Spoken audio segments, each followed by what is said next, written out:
August is Romance Awareness Month, and we are feeling the love with the help of therapist Jill Simpson. Welcome to the show. Great to have you on. I didn't even know Romance Awareness Month was a thing, but I love this. I love this. It's an official month. It is great. And so why do you think it's important that we kind of take time to kind of recognize romance and have a day dedicated to it? So Romance Awareness Month that is there to really encourage couples to make it a priority all year round. So not just when it's Valentine's Day or when it's your anniversary, but year round. So it's exactly 6 months after, right, February. Right. So it's a little reminder mid-year to be like, hey, don't forget, you gotta still romance your partner. So I think when it comes to like a Valentine's Day or something, which is, I feel like it's become very overhyped and it's all just about candies and flowers, and it's just become a holiday like that, where this is a day to say, okay, let's take time out from our busy lives, from the work and, you know, the family and the kids, and just focus on ourselves. Because when you say that's important, I would say especially the longer you've been married or together, I mean, in any relationship at whatever stage, to just kind of sit down and be in tune with one another. Yes, 100%.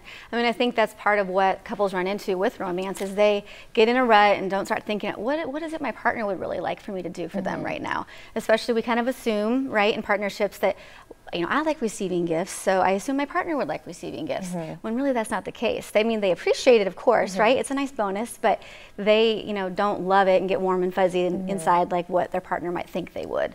Is that where you kind of see people going wrong most of the time? Is not just asking and having that open line of communication, like, hey, I've been bringing you coffee every morning, but oh wait, you don't like coffee. Right. I had no idea. I didn't know that because I didn't ask, and we're not talking. And sometimes we don't want to hurt each other's feelings, so we don't want to say it, but you know, I'm all about open. Just say it in a nice way, right? A kind way, but still communicate it. And you still had good intentions maybe, 100%. but because that communication wasn't there, one might be perceiving it different than the other side. For sure.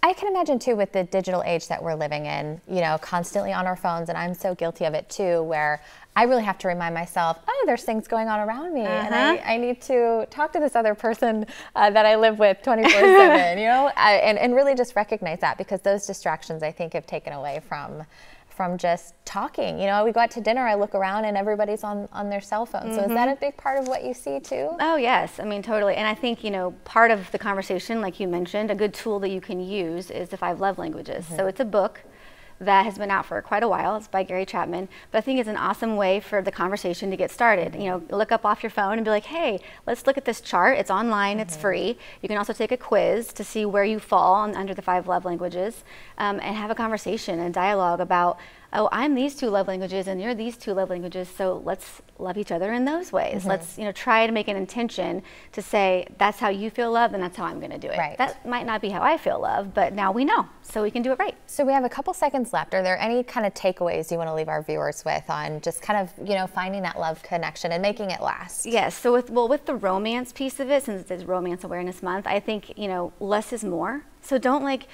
be crippled by the thought that, oh, it just seems so overwhelming to plan this really extravagant trip or this really extravagant date for my significant other, when really it can just be something small. Like if you have an acts of service partner, then unloading the dishwasher is romantic. I know that sounds silly, but it really is. You know, like if you have a physical touch love language partner, then just give them hugs more often, hold their hand in the car. Like those little things matter day in, day out, and it would make a difference more than what you might think. If someone's watching right now and they maybe want to learn more about your services and maybe how you can kind of help elevate that relationship, how do they get in touch with you? So I have a website. It's jillsimpsoncounseling.com. So that's probably the easiest way to go out there and get my contact information, and I can reach out to them that way. Thank you so much. It's great having you on the show. For more, be sure to check us out online at kclive.tv, where we will link this segment later on today.